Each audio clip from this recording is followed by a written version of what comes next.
Selamat pagi guys. Ini kita mau coba review mobil Atto 3 versi advance, tapi yang tahun 2024 yang masih ada panoramic sunroofnya. Kita coba buka ya.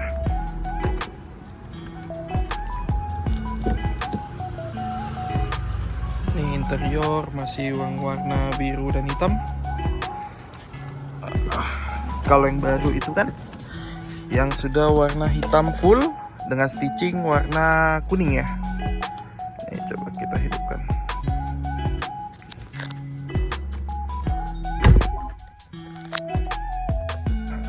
Ini layarnya masih yang gede, yang 15 in.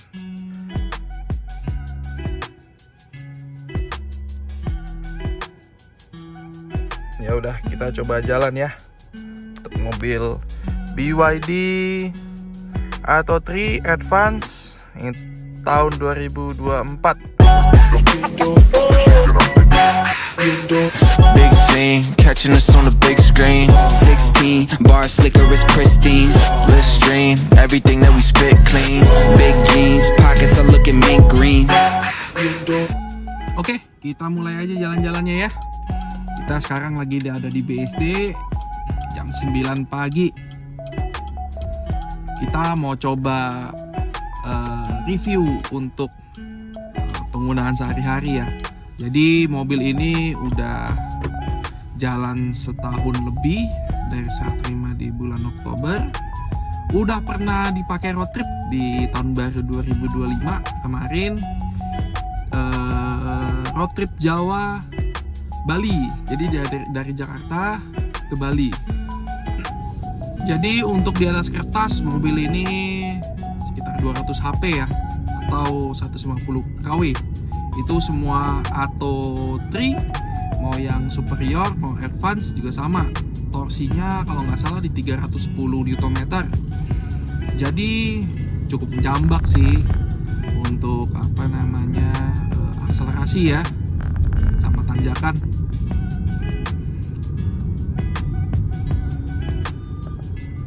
Kemarin kita baru ganti ban, cuman 2 unit karena ban depannya udah mulai botak. Jadi untuk ban depan kita ganti Alenza Bridgestone. Kita coba ya, katanya sih kedap dan bisa dipakai untuk EV juga, dan harganya relatif lebih murah ketimbang yang Atto 3 yang superior, karena ukuran di bannya, profil bannya itu berbeda. Kalau yang advance itu dia pakai 215 60 ring 17, sedangkan kalau Atto 3 yang superior kalau nggak salah di 235, profilnya itu 55, dia pakai ring 18. Ini kita lagi fun drive aja ya. Kita setting di mode standar untuk regenerative braking, dan untuk mode berkendara kita normal. Kilometer saat ini udah 35.000, jadi udah mau nyentuh 40.000. Jadi 1 tahun kilometernya cukup gondrong ya untuk sebuah mobil yang saya pernah bawa.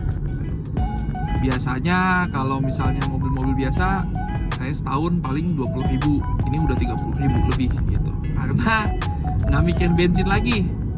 Kalau mobil listrik tinggal cas, dan harga ngecasnya relatif lebih murah ya daripada bensin. Jadi dari biasanya saya cas itu sekitar 20% sampai full di malam hari, itu paling habis 100 ribuan gitu. Kalau untuk mobil bisa habis 500 ribuan gitu kan, untuk mobil MPV atau mungkin SUV standar seperti HRV ya. Ini kondisi jalanan di BSD, terutama di BSD Barat yang baru ya, di daerah AIS ini cukup ramai lancar. Jadi kita cruising tipis-tipis aja. Ini speed aja udah 60 km per jam ya. Untuk konsumsi bahan bakar, bukan bahan bakar ya, konsumsi listrik ya. Konsumsi listrik itu di average alami itu di ya 50 km terakhir itu di 12,5 kWh per 100 km. Jadi kalau dihitung-hitung sekitar 1 banding 7 ya, 1 banding 9 kalau nggak salah ya, nanti diketik dihitung ulang. Standar sih 1 banding 8 ya, 1 banding 8, jadi 1 kW itu bisa sampai 8 kilo gitu. Oh ya, untuk mobil ini sendiri 100% nya itu jarak tempuhnya kalau di atas kertas itu NEDC ya, NEDC itu di 410 km, tapi aktualnya ya kita kaki nggak bisa bohong ya, kalau mobil listrik pengennya akselerasi nginjek terus. Jadi paling dapat di 350 kilo itu udah cukup bagus ya. Apalagi kalau di tol itu nggak akan dapat tuh di angka 350 itu nggak akan dapat karena rata-rata kecepatan di 100 km per jam. Nah itu paling dapatnya di 300 malahan sampai 280 km untuk 100% nya. Kemarin udah coba road trip ke Bali ya, rata-rata segitu di 280 sampai 300 kilo. Jadi biasanya juga pun kita kalau udah jalan sekitar 150 sampai 200 kilo kita udah stop untuk ngecas. Karena takut di depan pas kita udah baterai udah sisa 10%, di SPKLU nya nggak bisa ngecas. Nah, itu kita wati-wati banget nih. Jadi biasanya kalau udah baterai udah 30%, 35%, bahkan kadang-kadang 40% pun kita udah mulai ngecas gitu. Sekalian pun juga di rest area juga kita untuk buang air kecil, mungkin untuk kalian istirahat dulu gitu. Untuk bantingan mobil ini sendiri so far ya cukup enak ya, karena mobil ini berat kurang lebih hampir 2 ton untuk berat kosongnya sendiri.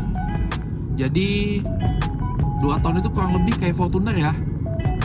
Dan untuk dimensi mobil sekecil ini 2 ton itu wah oke banget lah untuk berat ya. Jadi handling pun juga cukup stabil. Untuk di kecepatan tinggi pun juga cukup stabil di 120-130 km per jam. Untuk di tol luar kota ya. Kalau di dalam kota kan nggak mungkin bisa di 130.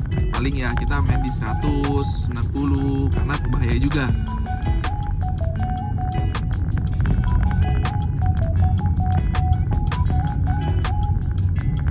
Sekarang untuk baterainya sendiri itu ada di 55%. Di estimasi kalau di speedometer itu di 220 kilo.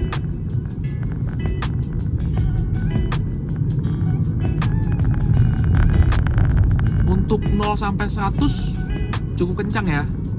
Kalau kita ngetes dari mobil ini sendiri, di mobil ini udah ada alat tesnya. Nah kalau di alat tesnya ini sekitar di 7,5 detik untuk 0 sampai 100 km per jam. Tapi tidak disarankan ya untuk kick down untuk mobil listrik karena baterainya akan terkuras cepat dan itu bisa mengurangi baterai health secara signifikan. Jadi bawa mobil EV ya namanya juga berkendara, kita ya safety driving, pelan aja, nggak perlu kenceng-kenceng banget, paling cuma selisih 1 sampai 3 menit.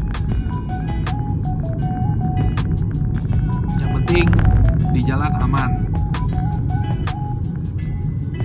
Kondisi lagi macet, ada lampu merah, sama ini jam kantor ya, jam 9 pagi.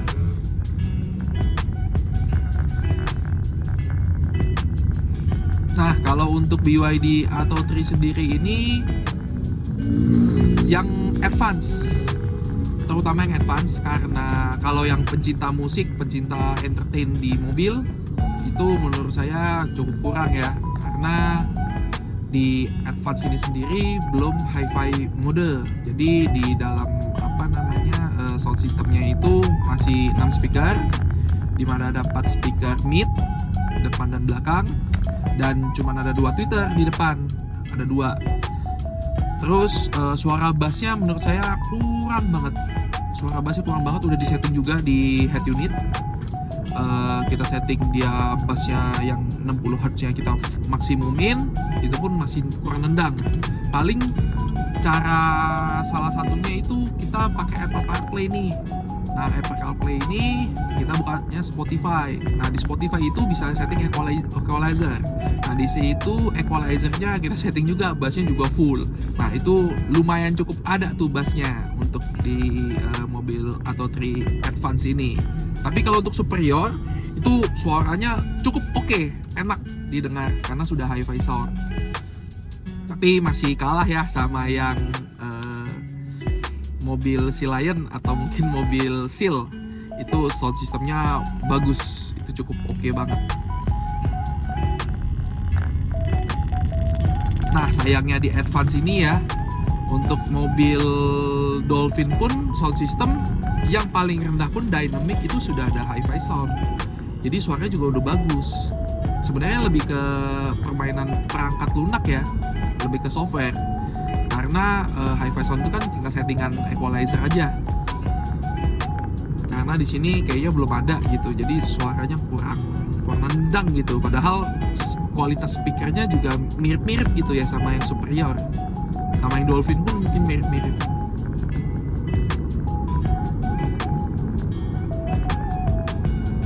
Mobil ini udah 1 tahun, kendalanya hampir nggak ada ya kendalanya.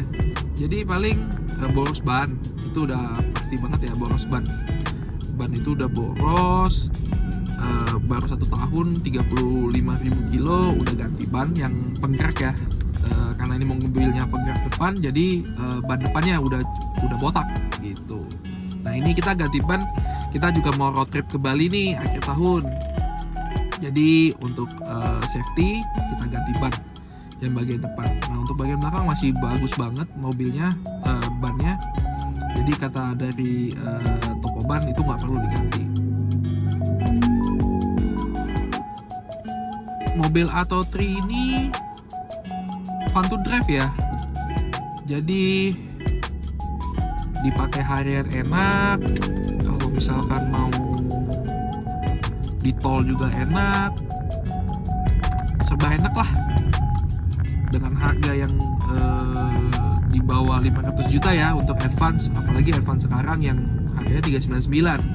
Itu wah, value for money banget itu untuk dibeli untuk mobil kelas SUV.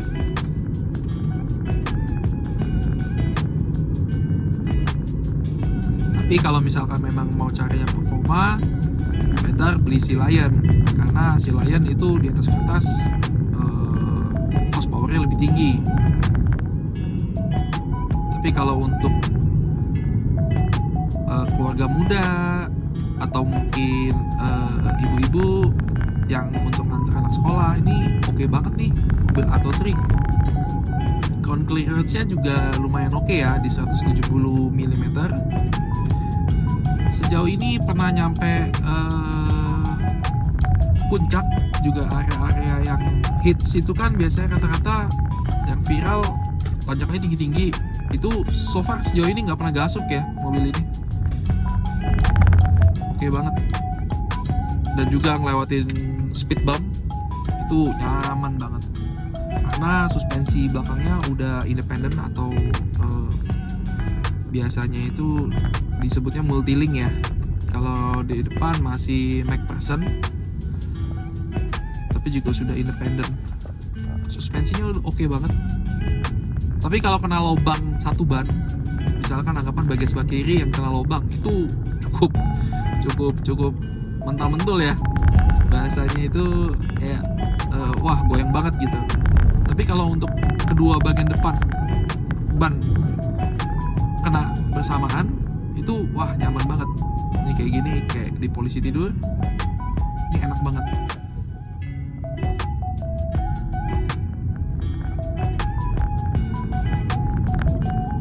Nanti kita coba tes ya akselerasi, nggak perlu dari nol banget. nanti kita coba misalkan kecepatan dari 30 km per jam kita sampai ke 70. Itu seberapa cepat mobil ini. Biasanya kan di 30-70 itu untuk overtaking.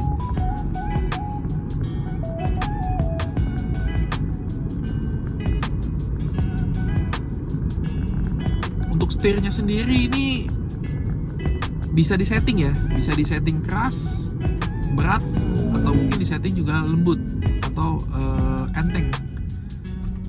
Jadi nanti dari pengaturan itu bisa dicek untuk steering mode, untuk braking mode itu bisa disetting. Kalau misalkan kita di tol, kita lagi pengen stabil dan pengendaliannya juga mumpuni ya anggap kata mirip racing lah gitu, itu bisa disetting. Dan untuk mode berkendara sendiri ada 3, Eco, Normal, dan Sport.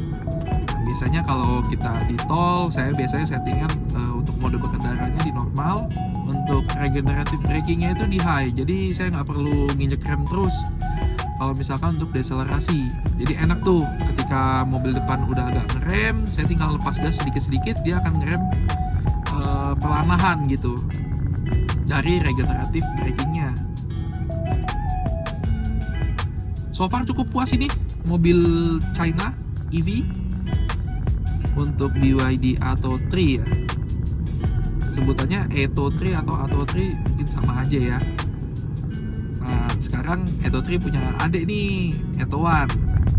Nah Atto 1 itu kalau di atas kertas mungkin lebih pelan ya, tapi untuk dimensi mobil sekecil itu dengan horsepower yang cukup tinggi menurut saya itu juga cukup stabil dan kencang ya untuk mobil EV ketimbang kompetitor-kompetitor lainnya. Untuk aplikasi di BYD ini sendiri cukup banyak ya, apalagi sekarang udah ada BYD Store. Bisa Apple CarPlay secara wireless, bisa Android Auto juga secara wireless. Dan di sini juga ada beberapa aplikasi dari China sendiri yang memungkinkan untuk bisa kita entertainment lebih luas ya. Contohnya seperti ada GoTo, di sini juga ada Spotify, ada Bilibili, TikTok juga ada bisa di sini. Dan untuk navigation bawaannya juga udah ada, tapi kalau misalnya mau install lagi kita bisa pakai Waze.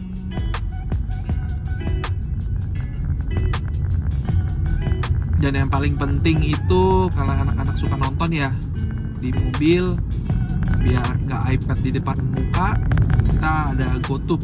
GoTube itu mirip-mirip dari streaming dari YouTube. Jadi nontonnya bisa di head unit gitu.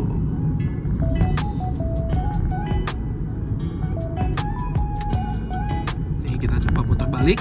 Ini putar baliknya harusnya 1 kali dapat ya, karena gede banget. Dan BSD rata-rata putar baliknya gede-gede, nggak kayak Gading Serpong. Kalau Gading Serpong tuh susah banget putar baliknya. Dapat kan?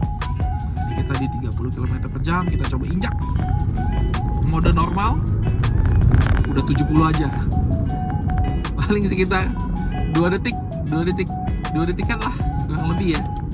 Itu kenceng banget memang mobil ini.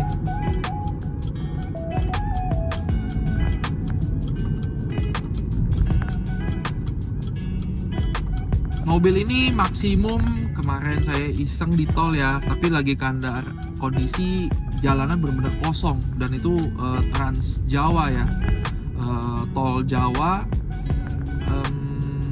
Kita bisa sampai di 170, itu udah limitnya 170 km per jam. Tapi yang ngeri-ngeri sedep ya, 170 km per jam kadang-kadang berbahaya, karena speed limit kita sebenarnya kan di Indonesia ini maksimum di 100 km per jam. Tapi itu untuk ngetes, pengen tahu nih top speednya berapa sih di mobil gitu.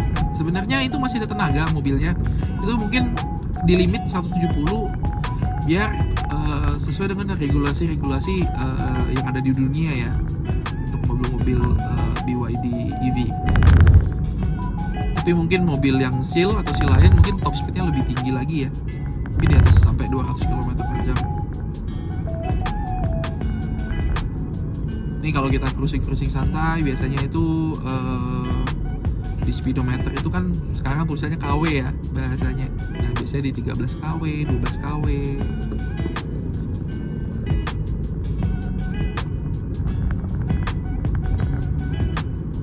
So far enak banget lah. Beli BYD cukup puas, walaupun harganya cukup mahal ya. Dimana harga yang saya ambil waktu itu di 465 juta on the road Jabodetabek. Enggak, Bogor enggak, cuma jauh Jakarta, Bekasi, Tangerang. Karena saya tinggalnya di daerah Tangerang, dapatnya yang harga Jakarta ya. 465 juta, tapi rasa mobilnya udah rasa 800 jutaan sih. Mungkin ya kalau di BMW X1 ya turun dikit deh dari X1, nggak senyaman X1 juga.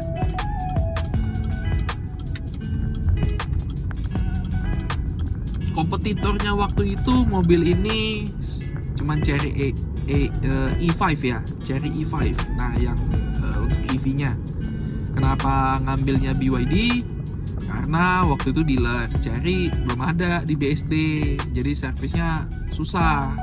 Kebetulan BYD yang showroom yang diambil itu mobil ini di Arista BSD.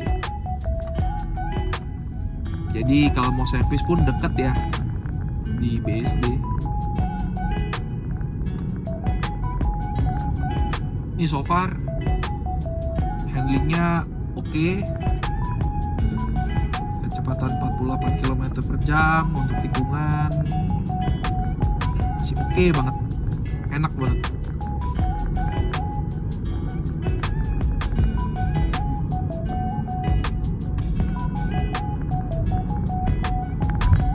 Setirnya presisi ya, untuk mobil ini setirnya enak dan presisi.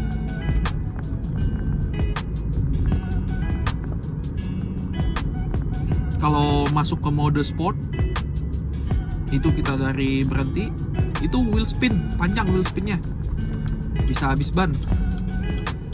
Tidak disarankan ya untuk ditiru, tapi semisal pengen coba ya sekali dua kali oke lah, karena sayang ban juga. Ini kita akan coba ya, di depan mungkin ada jalan kosong. Nah di sini coba kita tes. Di depan lagi aja. Kita akan ke mode sport mode dan kita akan coba kick down on the floor. Dan di sini kita akan udah kosong, kita injak. Wow, mobilnya gila, kenceng banget. Visualnya sampai jatuh. Oh ya, untuk tekanan ban sendiri saya setting di 37 ya, 37 PSI. Jadi nggak terlalu kencang banget. Saya juga bingung, di pintu nggak ada tulisannya nih untuk standar tekanan ban mobil ini.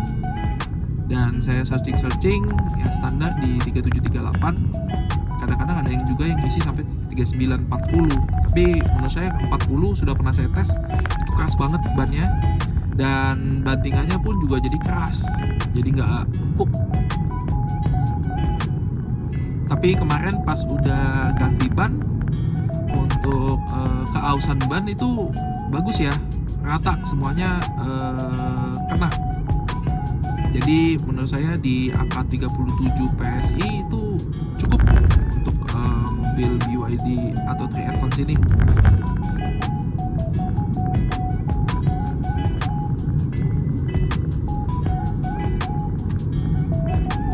Ini kita jalan-jalan muter-muterin BSD aja ya, nggak ada tujuan lain. Nanti kalau misalkan next vlog kita coba jalan-jalan. Nanti juga akan ada vlog saya yang berikutnya, kita akan road trip ke Bali. Ini yang kedua kalinya. Kemarin pertama kali saya nggak bikin konten karena memang gimana ya, belum jadi content creator gitu. Ini kita coba jadi content creator for the first time.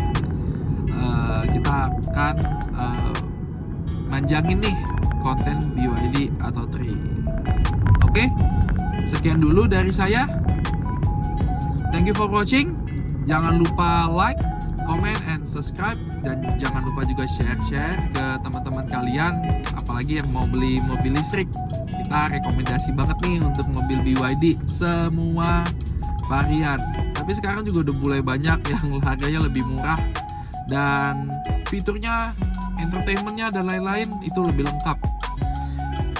Tapi balik lagi kebutuhan untuk pembelian mobil, dimana infrastruktur untuk listrik sudah baik atau belum di kota kalian. Kalau di Jabodetabek so far ini udah oke banget infrastrukturnya. Untuk area ngecas juga gampang, bisa ngecas di rumah juga, dan untuk medan jalanannya pun juga cocok gitu. Jangan sampai kalian beli mobil EV tapi nggak ada tempat cas, kan susah tuh. Jadi kalian ngecasnya jadi ribet sendiri gitu. Jadi balik lagi sesuai kebutuhan, sesuai dengan kemampuan juga untuk mobil EV. Jangan sampai memaksakan untuk beli mobil EV. Tapi mobil EV sejauh ini so far enak, oke. Thank you for watching. Bye.